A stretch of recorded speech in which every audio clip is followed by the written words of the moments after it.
लो जी, बहुत बहुत स्वागत है आपका इस वीडियो में। तो इस वीडियो में बेटा हम सीखेंगे प्रॉपर नेमिंग करनी कार्बन एटम्स की। ठीक है जी। तो लास्ट पिछली वीडियो में हम कितने कार्बन जुड़ते हैं तो उसके नाम, और अगर कार्बन कार्बन के साथ सिंगल डबल बॉन्ड या ट्रिपल बॉन्ड के साथ जुड़ा हुआ तब क्या नाम होता है उसके बारे में पढ़ा था। आज हम इसके प्रॉपर नेमिंग के बारे में सीखेंगे, किस तरीके से हम कार्बन का नाम लिखते हैं। ठीक है जी।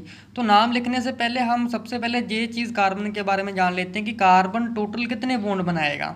एक कार्बन एटम टोटल कितने बॉन्ड बनाएगा। तो जैसे कि कार्बन का आप लोगों को पता है कि एटॉमिक नंबर 6 होता है। ठीक है जी। अगर मैं कन्फिगरेशन के ऊपर जाऊं तो पहले शेल में 2 इलेक्ट्रॉन आते हैं, दूसरे में कितने होंगे 4 होंगे। तो 4 इलेक्ट्रॉन जो है इसके लास्ट शेल में होंगे। बैलेंस शेल में 4 इलेक्ट्रॉन है तो लास्ट में कितने आते हैं बेटा 8 इलेक्ट्रॉन आते हैं। तो 4 इसको और इलेक्ट्रॉन चाहिए। कितने इलेक्ट्रॉन और चाहिए इसको 4 इलेक्ट्रॉन और चाहिए, तब जाके जो अपना ऑक्टेट कंप्लीट कर पाएगा 8 का। तो इट मीन्स जो एक कार्बन एटम होगा बेटा वो टोटल 4 बॉन्ड बनाएगा।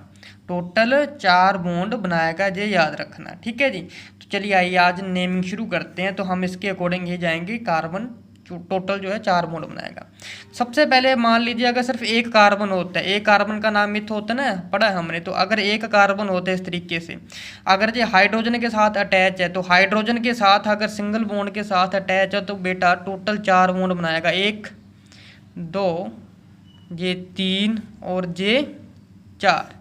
इस तरीके से ये स्ट्रक्चर फॉर्मूला बन के रेडी हो गया।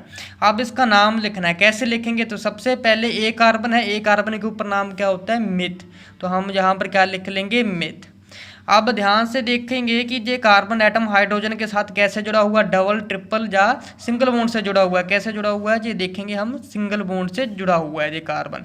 अगर सिंगल बॉन्ड के साथ जुड़ा हुआ तो नाम क्या आ जाएगा एन लग जाएगा, साथ में क्या लग जाएगा एन। तो अब नाम क्या बन गया इसका मिथेन। ठीक है।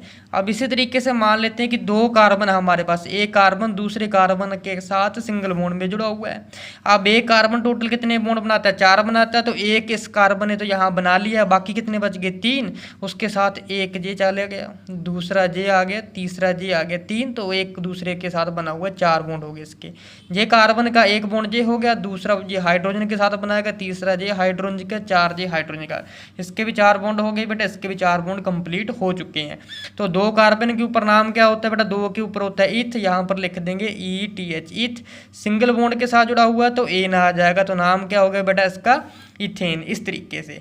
ठीक है जी। अगर 4 कार्बन एटम 3 है, 1 2 3, तो अगेन इस तरीके से इसका नाम लिख लोगे। ठीक है जी।